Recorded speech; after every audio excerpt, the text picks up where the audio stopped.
നമസ്കാരം. കുട്ടിക്കാലത്ത് നാം കേട്ടു വളർന്നിരുന്ന ഗുണപാഠങ്ങൾ എന്ന് പറഞ്ഞ കഥകൾ കാലത്തും പ്രസക്തിയുള്ളവരാണ്. സത്യസന്ധതയുടെ വില വരച്ചു കാട്ടുന്ന ഒരു കഥ നമുക്ക് വേണ്ടി അവതരിപ്പിക്കുന്നത് ആദ്വിക്.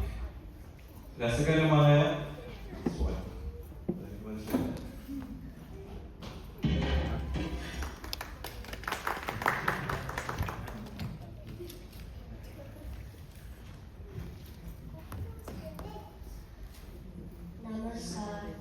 എൻ്റെ പേര് ആദ്വിക്. പണ്ട് ഒരു തത്ത് ഒരു മരം വെട്ടിക്കാരൻ ഉണ്ടായിരുന്നു. ഇവന്റെ പേര് സുബയ്യ.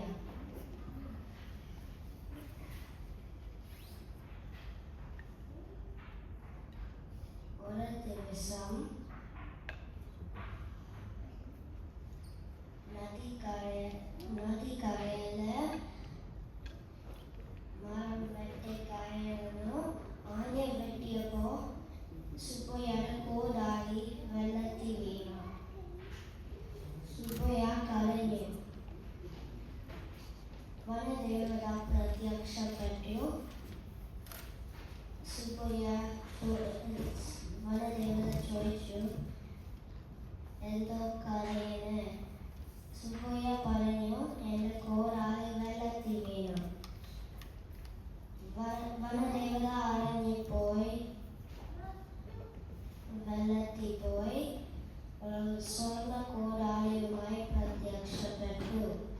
സുബയ്യ പറഞ്ഞു, അയ്യോ ഇത് എന്റെ കോടാലിയല്ല.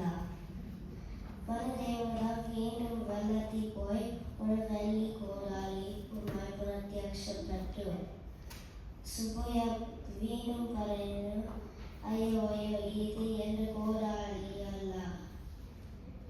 വീണ്ടും വനദേവത വെള്ളത്തിൽ പോയി സുബയ്യയുടെ കോടാലിയുമായി പ്രത്യക്ഷപ്പെട്ടു.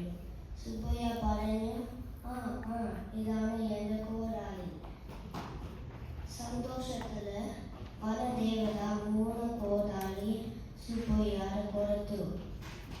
ഗുണപാഠം: